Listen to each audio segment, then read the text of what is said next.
Welcome to the Bite Size Brilliance podcast. I'm your host, Dr. April Darley. One thing I tell my clients all the time is that how you frame it is how you're going to feel it.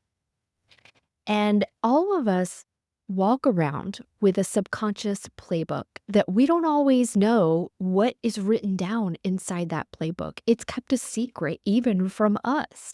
And we allegedly wrote the playbook. And this is what makes situations and reactions so frustrating because how many times has something happened to you and you reacted in some way, but you don't fully understand why you did it?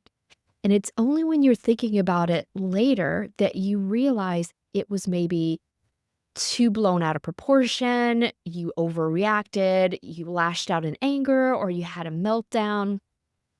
You said something you're not proud of. So many times that has happened, and we don't truly understand why. And because we don't understand why, the pattern has an opportunity to repeat. And the longer it lasts, the deeper it sinks.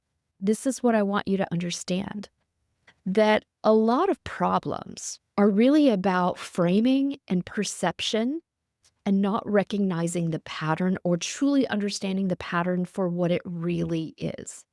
And I'm going to give you a couple of examples or stories about this today that you might be able to relate to. And this is going to help you really see yourself inside this concept and maybe connect some dots to how you might be doing this in your life as well. So, first up, many years ago, I was attending a seminar and I was learning how to do this particular mind body technique. The instructor at the seminar happened to be the creator of this technique. And he was telling the story of one of his most memorable moments throughout his many years of teaching and practice was this one. He called an audience member up to do a live demonstration on his particular technique. And the man's issue was that his dad attacked him for no reason when he was 16. And it was so traumatic for him that he carried that inside of him. It upset him so deeply and affected his relationship with his father for decades. And he went on to explain that this happened when he was at a camping trip and he was putting a marshmallow in the fire or something for s'mores. And then he said all of a sudden, his dad jumped up, tossed him to the ground, and just started hitting him. And he just never understood why. So the instructor cleared that trauma from the brain and the body using that technique. And then he called for a break. And while he was on break, another man approached him and he said, "You know what? I'm that guy's brother. And what he told you happened isn't what actually happened. Here's what really happened. When he got up to put the marshmallow in the fire, he got too close and his pant leg actually caught on fire.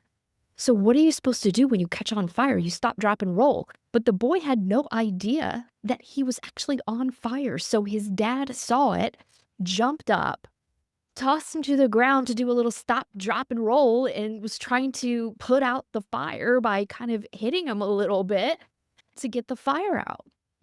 His dad was protecting him. It was like an act of love, but to the boy, it was an act of trauma and violence.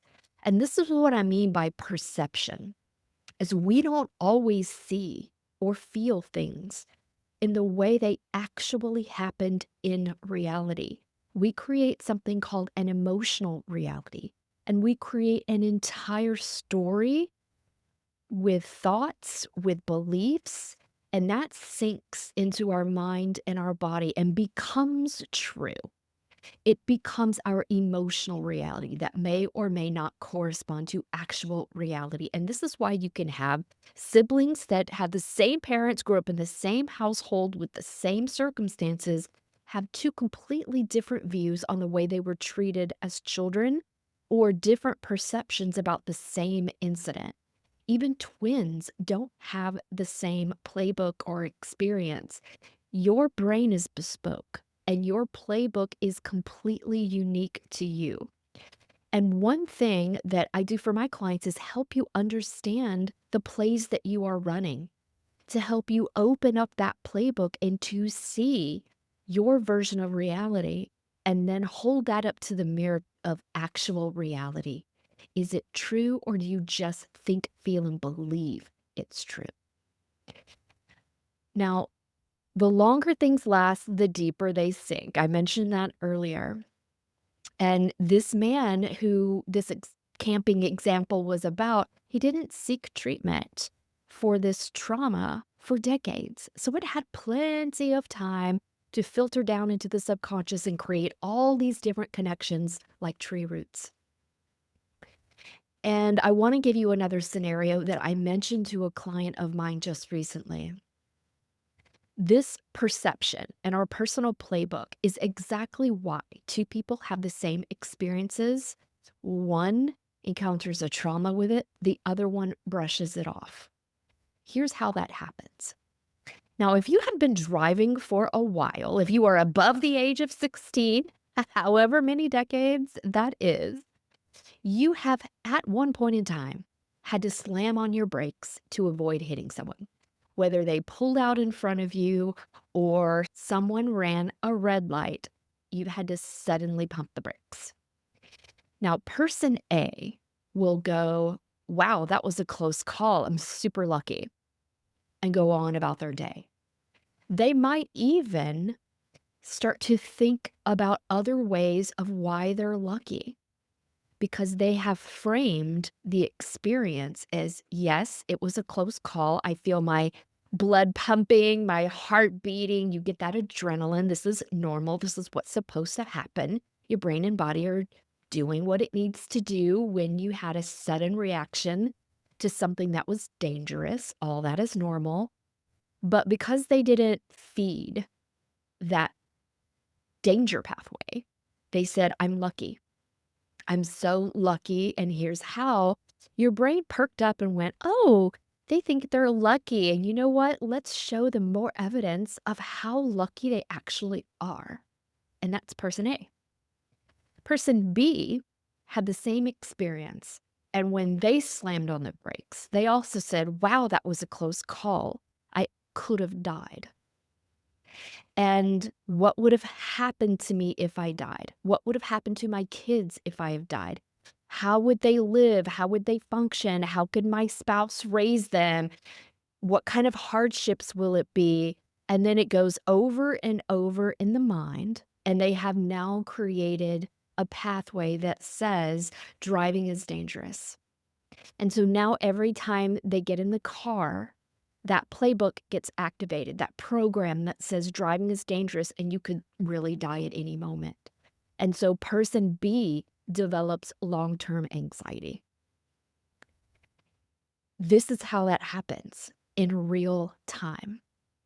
And when you think something long enough, when you keep replaying that incident, you just sink that trauma or that experience, those beliefs, those emotions deeper and deeper and deeper, and they will express themselves eventually.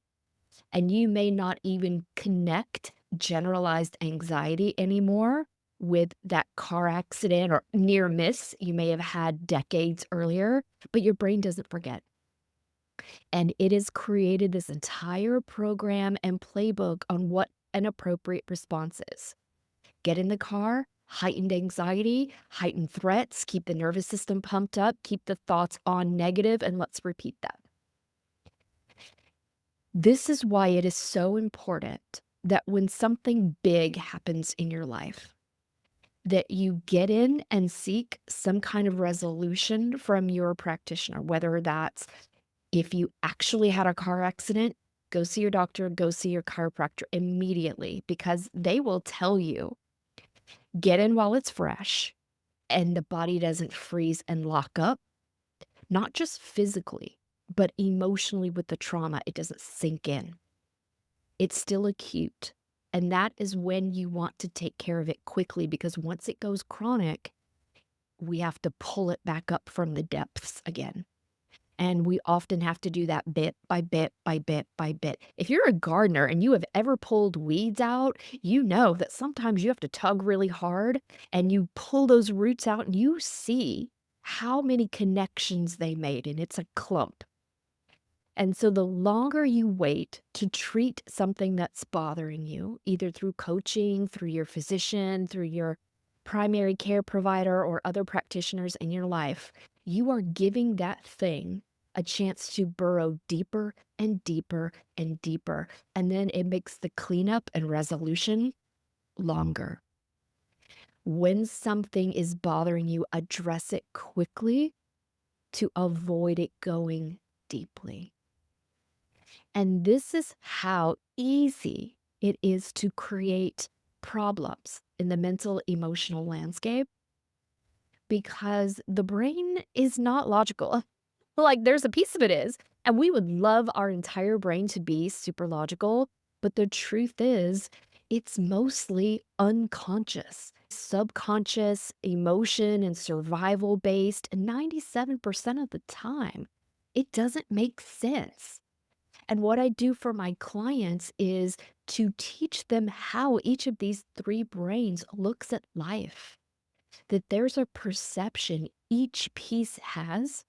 And when you understand the logic of each piece, you can connect the dots and really pull these things up a lot faster without the pain. It's easy to let it go when you just dissolve it instead of having to find every single connection and root.